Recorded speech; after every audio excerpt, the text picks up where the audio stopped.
میدان کربلا میں حضرت امام حسین رواں دواں ہے، بار بار مقامات پر لوگ آتے گئے، پوچھتے گئے امام نہ جائے، کوفہ صحیح نہیں ہے۔ آگے مقام پہ نینوا تک پہنچے، ایک مقام نینوا آتا ہے، وہاں تک پہنچے تو حر بن یزید 1000 لشکر کا سپہ سالار بن کر آ گیا، سامنے کھڑا ہو گیا۔ حضرت امام حسین سے مشاورت ہونے لگی۔ امام حسین نے کہا کس لیے آئے ہو؟ حر بن یزید کہتے ہیں کہ مجھے یہ کام پہ مامور کیا گیا ہے کہ آپ کو عبید اللہ بن زیاد کے دربار پہ پہنچایا جائے۔ کس لیے؟ اس لیے کہ آپ یزید کی بیعت کر لیں۔ امام حسین نے فرمایا یزید کی بیعت کرنا ہوتا تو میں مدینے میں نہ کر لیتا، یزید کی بیعت کرنا ہوتا تو میں مکے میں نہ کر لیتا، تو پھر کوفہ میں آ کے یزید کی بیعت کرنا۔ امام حسین علیہ السلام نے کہا کہ اب دوسرا سوال بتاؤ، یہ تو نہیں ہو سکتا۔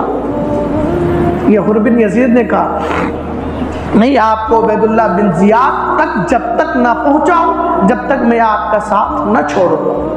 عصر کا وقت ہو گیا، علی اکبر رضی اللہ تعالیٰ عنہ کو حکم دیا گیا کہ میدان کا معائنہ کر لیا جائے، اور ادھر حر بن یزید کو عمر بن سعد، جو حضرت سعد بن ابی وقاص جو ایک صحابی ہیں، اکثر مسجدوں میں ان کا نام عشر مبشرات میں سے ان کا نام مسجدوں میں لکھا ہوتا، حضرت سعد بن ابی وقاص، ان کا بیٹا یزید کی طرف سے لڑنے آیا تھا۔ اللہ اکبر!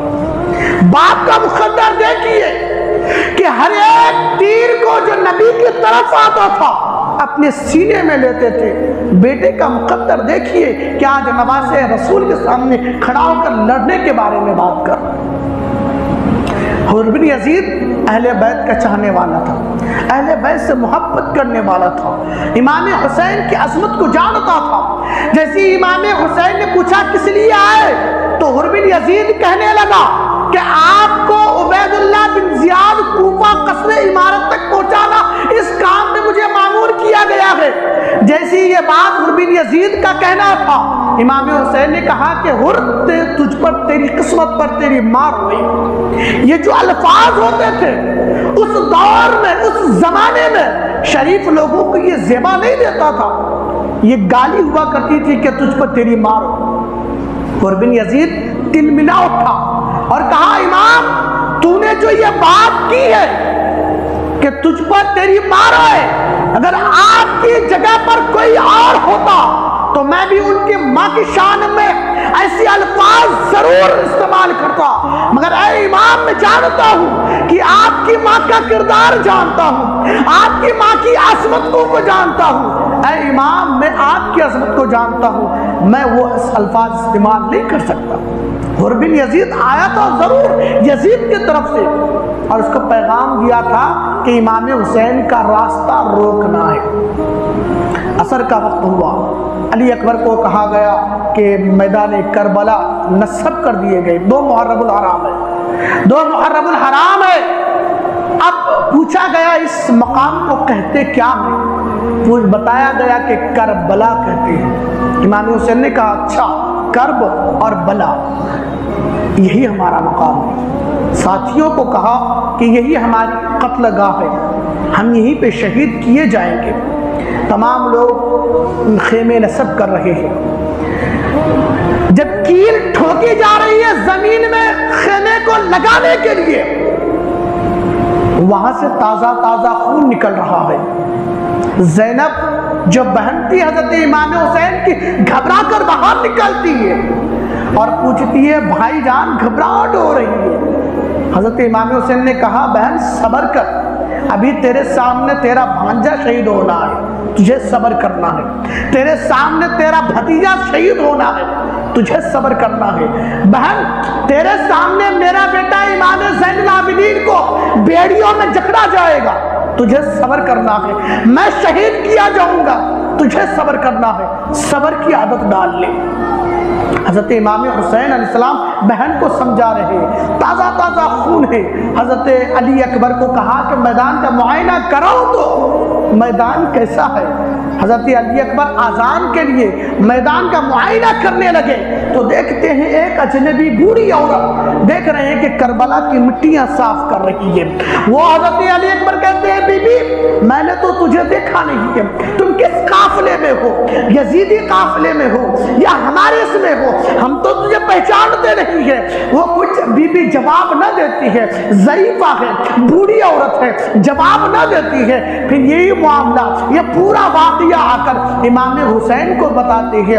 امام حسین بول پڑتے ہیں بیٹا وہ کوئی اور نہیں، وہ تیری دادی، وہ میری پیاری اماں جان سیدہ کائنات ہے جسے فاطمہ الزہرا خاتون جنت کہتے ہیں۔ وہ مجھ سے بڑا پیار کرتی تھی، وہ مجھ سے بڑا پیار کرتی تھی، میرے نانا بڑے پیار کرتے تھے۔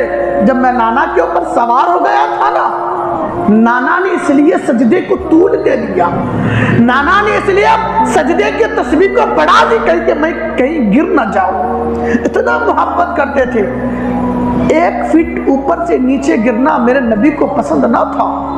تو یہ وقت ہے آج 4 فٹ اوپر سے نیچے زمین میں گرنا ہے، کنکریاں میں پتھر ہے، کہیں مجھے تکلیف نہ دے، اس لیے میری ماں اس کو صاف کر رہی ہے۔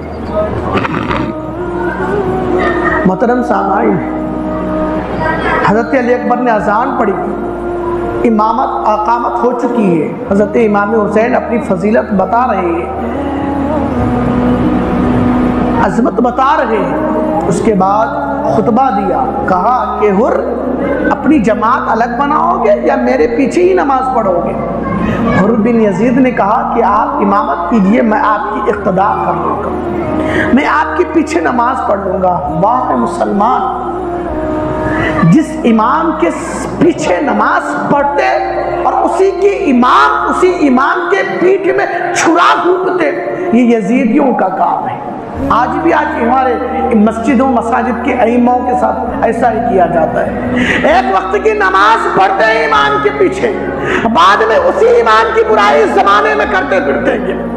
یہ مسلمان کا شیبہ نہیں، یہ یزیدیوں کا شیبہ ہے کہ عصر کی نماز امام حسین کے پیچھے پڑھے، پھر لڑنے کے لیے نماز کے بعد پھر امام کے سامنے کھڑے ہو گئے لڑنے کے لیے۔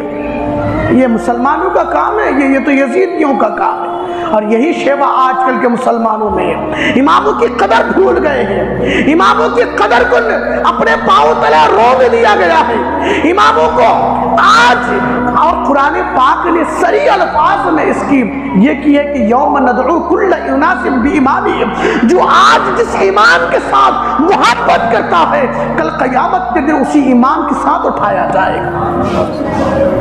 اماموں سے محبت کیجئے، اماموں سے پیار کیجئے۔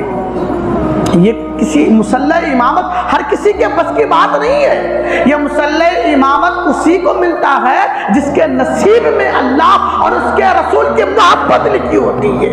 یہ مسلح ہر کسی کو نہیں ملتا، یہ مسلح تو تقدیر والوں کو ملا کرتا ہے۔